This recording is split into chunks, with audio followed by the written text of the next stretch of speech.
Pas sous le Faret, mais sous la tribune, exactement, en plein cœur de ce magnifique site où il se passe plein de belles choses. Et je suis en compagnie de Marilyn. Ça va, Marilyn? Oui, ça va toujours. David, commence à faire faim là, à parler de cuisine. Depuis tout à l'heure, on a parlé de langoustes, d'igname. On va aller faire la visite des stands après, nous aussi. J'espère bien. Puis il va y avoir le concours culinaire tout à l'heure à 11h30. On va peut-être avoir l'occasion d'en parler dans cette dernière demi-heure d'émission. Tout à fait. Et on est avec nos invités. Hein. On a Larry Harper qui est cuisinière sur un des stands, dont la spécialité est la langouste. On a également Alphonse Cottier qui est cuisinier. Alors il est censé être au Qatar, mais actuellement il est revenu dans son île natale de Nengoné avec la crise sanitaire. On va dire merci le Covid. Voilà, retour à la maison. Des fois il faut écouter les signes de la vie, de l'univers. Il faut rester là maintenant, Alphonse. On a des meilleurs produits qu'au Qatar. Et on a Émile Waetane qui vient de nous rejoindre. C'est le cuisinier du gîte Waterloo. Bonjour Émile. Bonjour. Merci d'être là également pour parler de cuisine aujourd'hui. Alors on l'a entendu, des points forts de la cuisine de chez nous, c'est les produits locaux et la qualité des produits traditionnels aussi, que ce soit les racines. Mais aujourd'hui, on retrouve aussi dans beaucoup de menus le riz. Est-ce que le riz, c'est un ingrédient qui est quelque chose de traditionnel ou est-ce qu'il est arrivé après et aujourd'hui, on ne sait plus s'en passer? Alphonse. Il est arrivé après. Je pense que maintenant, dans tous les mariages, dans toutes les coutumes, on va trouver le riz dedans à l'intérieur. Mais maintenant, comment faire comprendre aux gens, je pense que c'est le plus important, c'est de passer en premier leurs produits. Parce que les gens, ils vont faire le champ, ils vont aller labourer les champs. Et tout ça, en fait, c'est des sueurs qui vont couler. Mais ces sueurs-là, est-ce que c'est important de le faire et derrière aller sur le marché, au magasin et acheter du riz? Après, c'est des questions qu'on se pose, mais je pense qu'il faut passer en premier les produits qu'on a envie de cultiver. Mais on parle de cuisine traditionnelle, mais peut-être qu'il est important de définir ce qu'est la cuisine traditionnelle kanak, des îles Loyauté, ou la cuisine calédonienne de façon générale, parce que c'est une cuisine qui est enrichie de diversité culturelle. Donc quand on parle de cuisine traditionnelle dans les îles Loyauté, on parle de quoi? De bougna. Larry Quarter. Je pense Harper, quand on dit marée, rifle vert, je pense que c'est le bougna qui est représenté. Donc après, chacun a sa manière de faire le bougna. Et je pense que la cuisine... Donc justement, le bougna, c'est l'utilisation, le travail de l'igname, du taro. Oui. Émile, de votre côté, est-ce que vous travaillez l'igname, vous travaillez le taro? C'est des choses que... Oui, tout ce qui est l'igname, taro et puis d'autres légumes qui accompagnent l'igname. Voilà, surtout au niveau des touristes, ils viennent au gîte et eux ils préfèrent manger culinaire. Quoi. Et, nos spécialités de l'île, nos légumes frais, c'est ça qu'on prépare. Et c'est vrai que le riz est toujours présent dans tous les menus pour accompagner les sauces. Pour accompagner les sauces, mais oui. Parce que ça nourrit, parce que finalement l'igname, le taro, le manioc, c'est hyper nourrissant aussi, il n'y a pas besoin de riz. C'est très très très nourrissant. Déjà gustativement et en termes de qualité, je parle de nos produits. Je pense en l'occurrence des patates douces, des maniocs, tous les produits qu'on va trouver dans les champs. Donc, pour moi, en fait, je pense qu'il faut favoriser tout ça.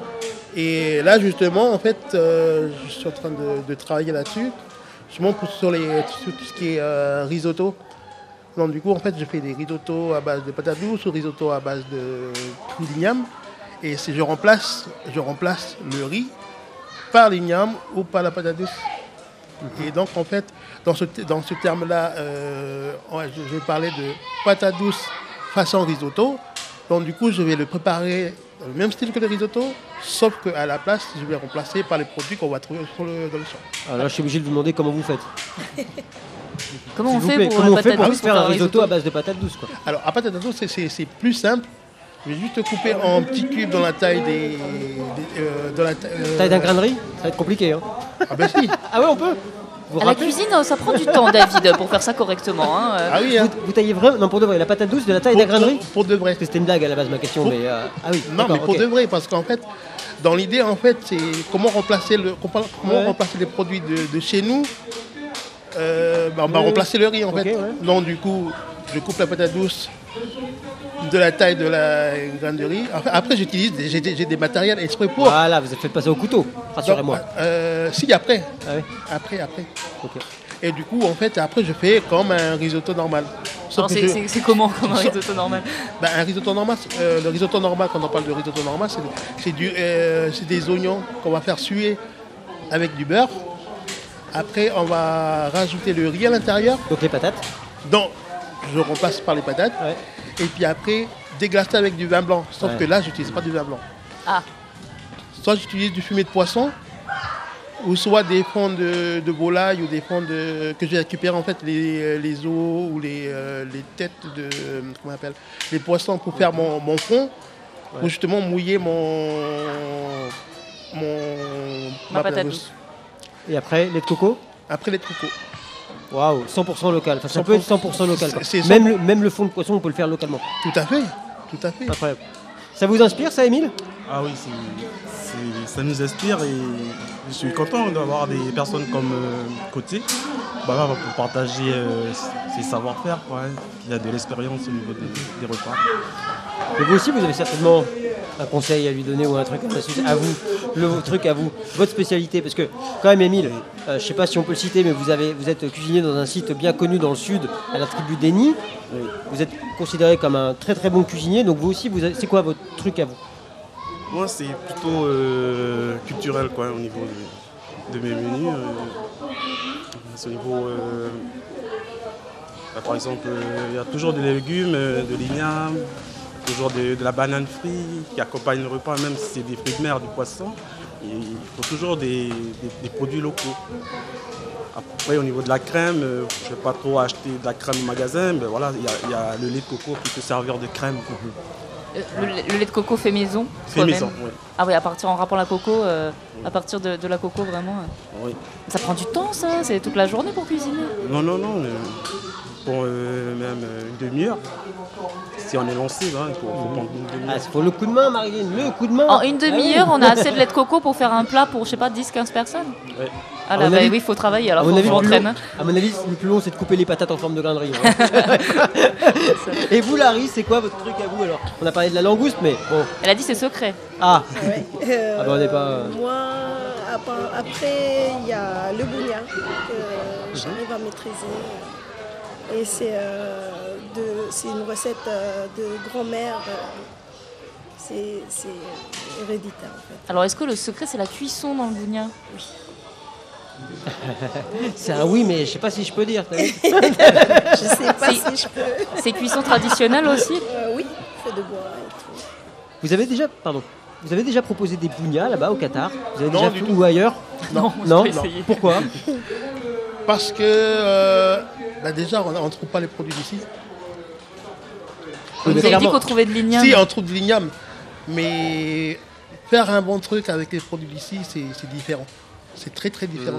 Donc du coup, Ça serait pas très bon un bougna fait avec les ignames du Qatar. après il faut utiliser la terre, il faut avoir plein de trucs d'ici qu'ailleurs ils n'ont pas. Plein de petites choses qu'on rajoute, les oignons verts. Non, je ne parle pas des produits en elles-mêmes, mais je parle de le bois, ils en ont. La terre, c'est moyen. Les feuilles qu'on utilise pour tout ça, ils n'ont pas. C'est ça l'avantage. Donc, Émile, oui. Pardon. L'avantage sur les îles, c'est on peut trouver tout ce qu'on a besoin ici avec les mamans qui font le marché tous les mardis et vendredis. Et on peut trouver de tout sur Marais. Ce qu'on a besoin pour les menus, quoi. Quand on n'a pas, on va demander à côté. C'est pour ça qu'on demande aux clients de réserver 24 heures à l'avance pour qu'on puisse préparer. C'est les ingrédients et mes menus à faire. C'est vrai que parfois, on entend des touristes qui râlent en disant « Ah, si on arrive, qu'on n'a pas réservé, on ne peut pas manger. » Mais c'est parce que c'est le temps qu'il faut pour préparer un repas de qualité. Voilà. Si vous voulez du repas de qualité, il faut venir à l'avance. Sinon, il y a du riz et des sardines. Sinon, c'est sandwich. On rappelle qu'on est en direct et ça s'entend, on entend le vent, on entend l'animation, on entend les enfants jouer, on est en direct de cette 30e foire, j'allais dire de Gourail, non, de Marais, foire des îles. On est en train de parler de la gastronomie, de la cuisine. Et on va écouter un petit morceau de musique et avant de retrouver Lilou qui se promène par là et qui, je pense, sera du côté du concours culinaire qui doit être en train de s'activer dans les marmites à droite à gauche. Là, donc Lilou nous fera vivre ça. Juste après le morceau de Lexis et Marilyn, je vais vous laisser prononcer le nom du titre. Niminang. Voilà, Niminang. merci, c'est gentil. Allez, on ça, écoute. c'est pas ça Non. Ça n'a pas l'air, à peu près.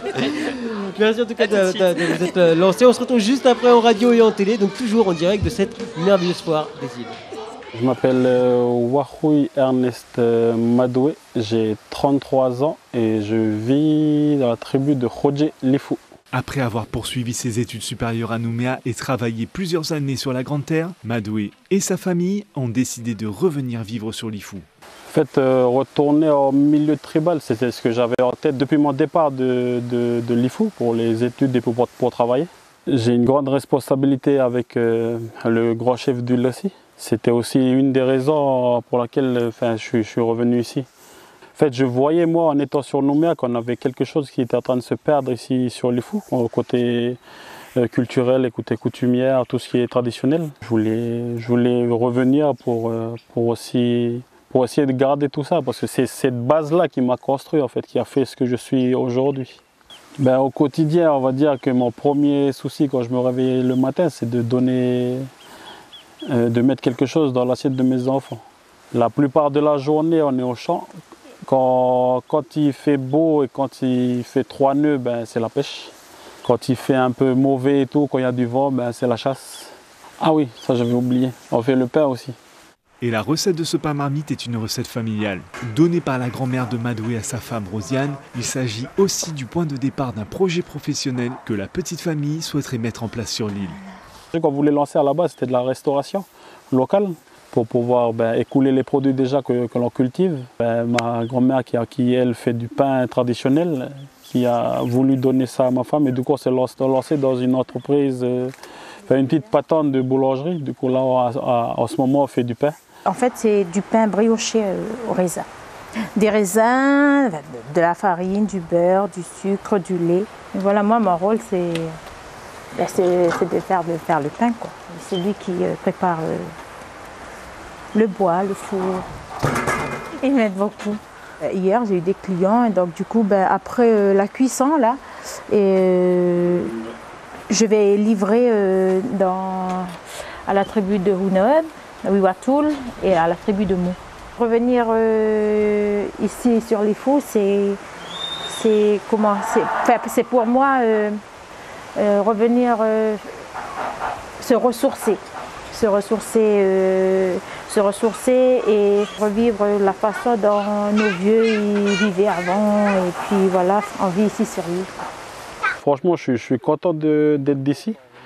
Parce que déjà, d'une part, je sais qui je suis et je sais d'où je viens. Du coup, là, je suis retourné chez moi pour vivre de la culture et puis surtout pour prouver que tout ce qui m'a été appris depuis le départ par ma famille, c'est pas perdu. Je suis là encore à vivre de la culture. Moi, par rapport à la foire des îles, c'est une bonne chose. Ça permet de mettre en valeur la production de tous les îliens. Même si on ne produit pas, ce n'est pas des grandes productions, mais on est déjà dans ce qui nous suffit, ce qui va suffire pour ce qu'on a à mettre dans notre assiette, en fait. Venez à la foire des îles, vous allez pouvoir profiter des produits des îles. Et je pense qu'à la foire, ça sera moins cher, je pense. Et du coup, là, vous pourrez profiter. Et là, c'est du local, du coup, c'est bon. Il n'y a pas d'autre chose à dire, c'est très bon.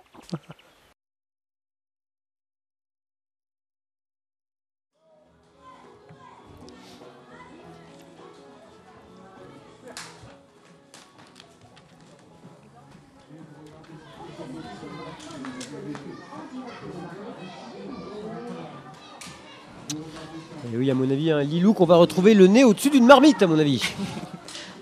Oui, Lilou. Marmite, mais en fait, je suis dans un des stands des 120 exposants qui sont là aujourd'hui représentés. Alors, je suis avec Françoise. Bonjour Françoise, ça va ? Bonjour, ça va, oui, merci. Alors Françoise, que je travaille un petit peu au corps depuis tout à l'heure pour qu'elle me donne sa fameuse recette du gratin d'igname. Alors dites-nous tout Françoise. Alors, je ne sais pas si vous connaissez la recette du gratin d'igname, mais en tout cas, moi, je le fais. Donc, avec tout, on a beaucoup de variétés d'ignames. Donc, il faut prendre les ignames un peu plus durs. Il ne faut pas prendre les ignames les plus mous, parce que ça donne une purée quoi après. Donc, mais il faut pas trop faire cuire l'igname. En fait, il faut les éplucher, couper en cubes et les mettre dans la marmite.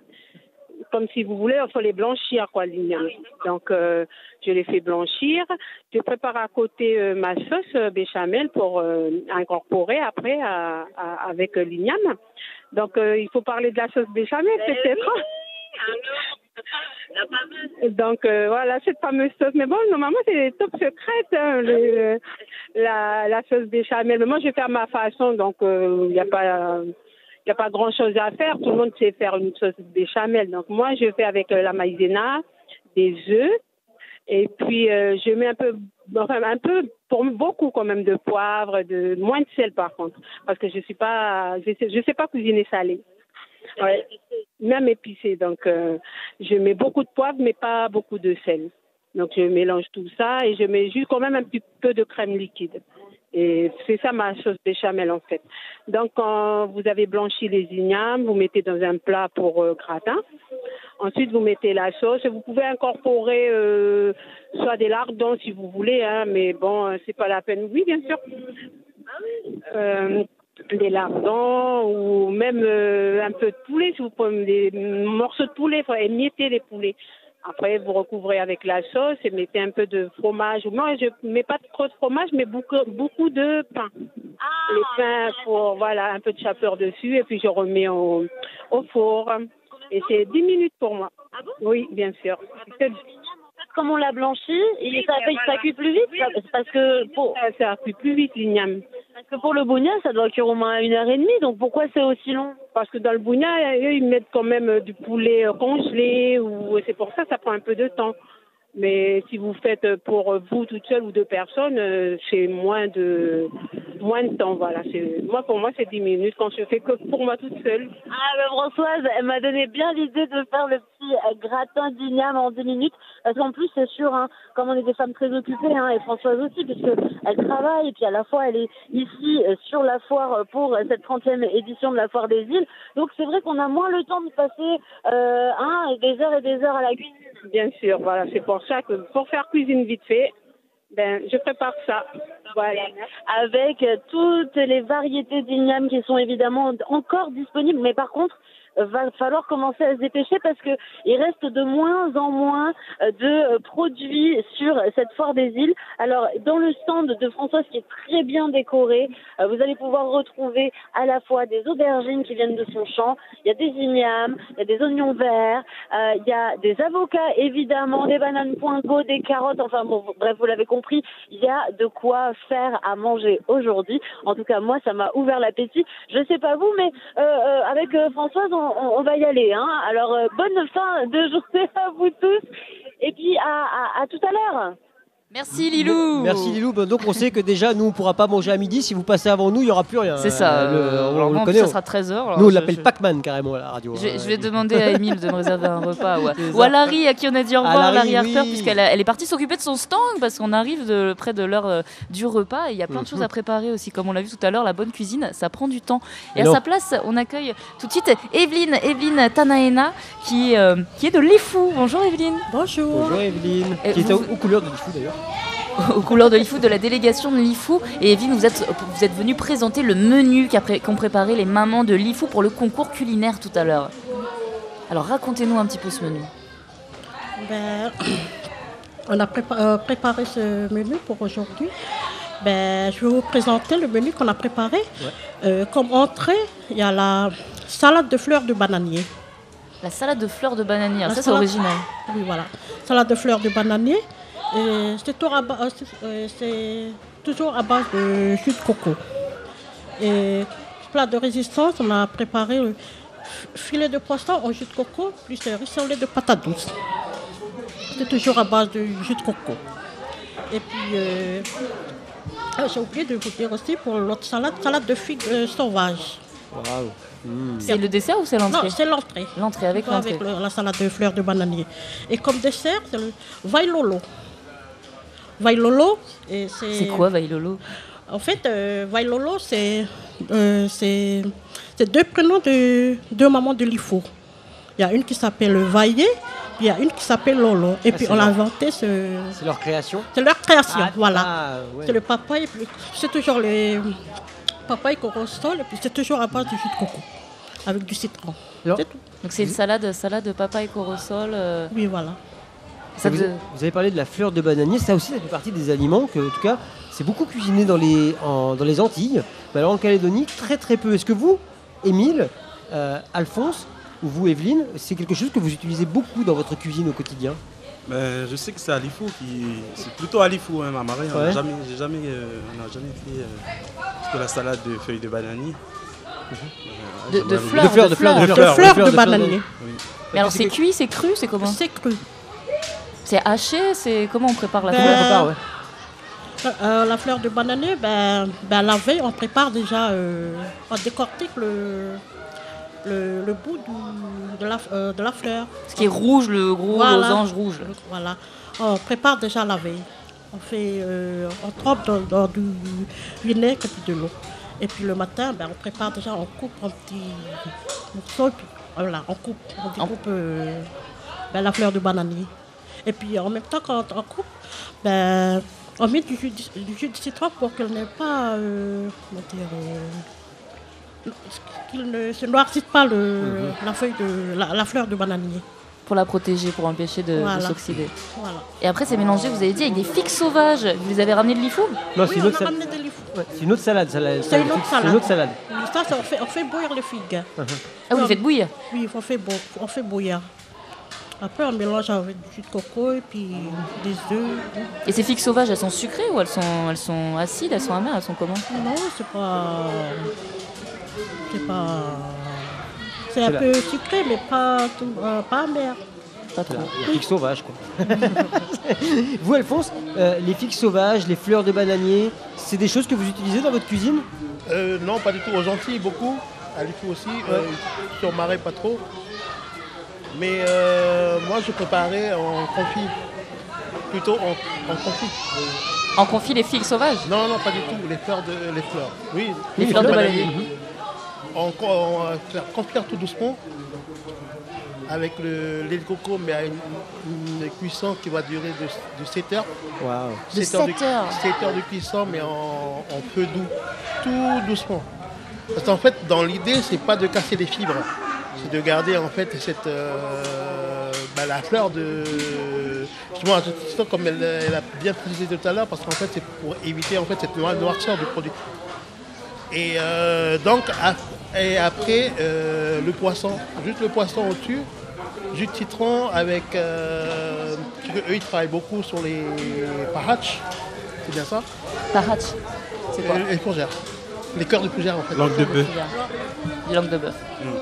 Et ça, juste faire revenir jus de citron, sel, c'est tout.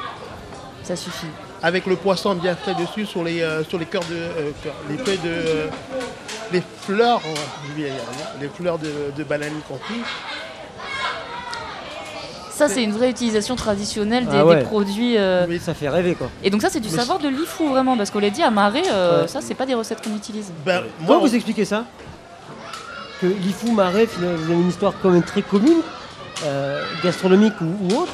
Comment ça se fait que la fleur de bananier n'est pas passée d'une culture à l'autre? Je sais pas du tout. C'est vrai que je pose la question, j'imaginais pas. Moi, j'ai côtoyé des chefs antillais ou guyanais, enfin des Antilles. Et c'est comme ça en fait que j'ai connu en fait la fleur de bananier. Et je sais qu'à l'IFO, ils travaillaient déjà sur ce produit-là. Alors on est en live complet. Là, on vient de déposer un pudding, c'est ça? Alors un pudding sur la table. Je vais laisser ma place. Elle va discuter avec Evelyne. Qu'est-ce que c'est qui est venu nous poser sur la table alors? Vous êtes venu poser le pudding. Venez à côté de moi. Je vais vous laisser ma place. On est en direct. C'est vraiment. Je vous laisse ma place, David. Il va gérer l'animation. Allez, on fait comme ça. Ça marche. Bonjour madame. Bonjour. Ça va ou quoi? Oui, ça Alors va. qu'est-ce que c'est que ça? Comment vous vous appelez déjà? C'est un pudding. Ouais, approchez-vous du micro. C'est un pudding. D'accord. Et qu'est-ce qu'il y a dedans? Ben, il y a des œufs. On l'a préparé avec des œufs, du sucre, de la farine et puis du beurre. Très bien, bah c'est très très joli. Et ça, c'est une spécialité que vous allez servir aujourd'hui? Oui. Ouais. Ben, on l'a préparé pour servir dans le snack et puis après pour des gens qui veulent acheter. Très bien. Bah merci beaucoup. Et d'ailleurs, je vais vous remercier tous les quatre. Ça a été très bref. Pardon, madame. Mais merci à tous d'avoir été là aujourd'hui. On arrive déjà au terme de cette émission. C'était un réel plaisir voilà, de voyager au travers de la gastronomie des îles à travers le monde avec votre compagnie. Merci beaucoup à tous les quatre. Je vais juste rajouter un petit truc. Allez-y, on vous écoute. Parce que comme on est sur... on va parler de l'autosuffisance alimentaire. Donc du coup, je pense que c'est important en fait que nous, on garde ce lien en fait avec la terre et justement promouvoir les produits d'ici et du pays surtout. Merci de ces belles paroles pour conclure. Merci beaucoup, Alphonse. Émile est en train d'acquiescer à vos propos et je pense qu'on ne peut faire qu'acquiescer. Donc merci beaucoup à toutes et tous. Merci Auréole. Merci à À bientôt. Et bon courage pour le concours culinaire, Evelyne. Et à la délégation de l'IFO et à tout le monde. Et voilà, Soul Faré, c'est terminé pour aujourd'hui. On ne peut que remercier évidemment les équipes techniques qui sont là pour retranscrire ces émissions en direct radio et en télé. Ils sont nombreux, ils font un travail absolument fantastique. Merci à eux d'être là pour pouvoir faire vivre cette foire des îles à travers tout le pays. Que ce soit en radio ou en télé. Et puis on va dire bon appétit à tout le monde aussi, hein, parce que ça a bien donné l'eau à la bouche, comme on dit. Ça continue vos programmes sur la première en direct de cette foire des îles. Tout à l'heure à 12h15, on retrouvera des professionnels de l'agriculture qui travaillent sur les contraintes de l'agriculture dans les loyautés, sur le développement de l'agriculture dans les îles loyautés. On va se demander si c'est vrai que quand on jette quelque chose par terre aux loyautés, ça pousse tout seul et que c'est facile d'être agriculteur. Dans les stylos, ça marche pas bien. Pas avec les stylos, pas tout de suite en tout cas. Voilà, on se retrouve à 12h15 en télé et en radio. Merci d'être fidèle à la première. On vous souhaite peut-être bon appétit ou bonne préparation. On va laisser nos cuisiniers retourner à leur fourneau. Et on continue en musique. On va écouter Agnache avec Asselineau. Merci beaucoup à toutes et tous. Merci Au revoir, à bientôt. Ciao, bye. Au revoir, à tout à l'heure. Je vous remercie pas pour le pudding.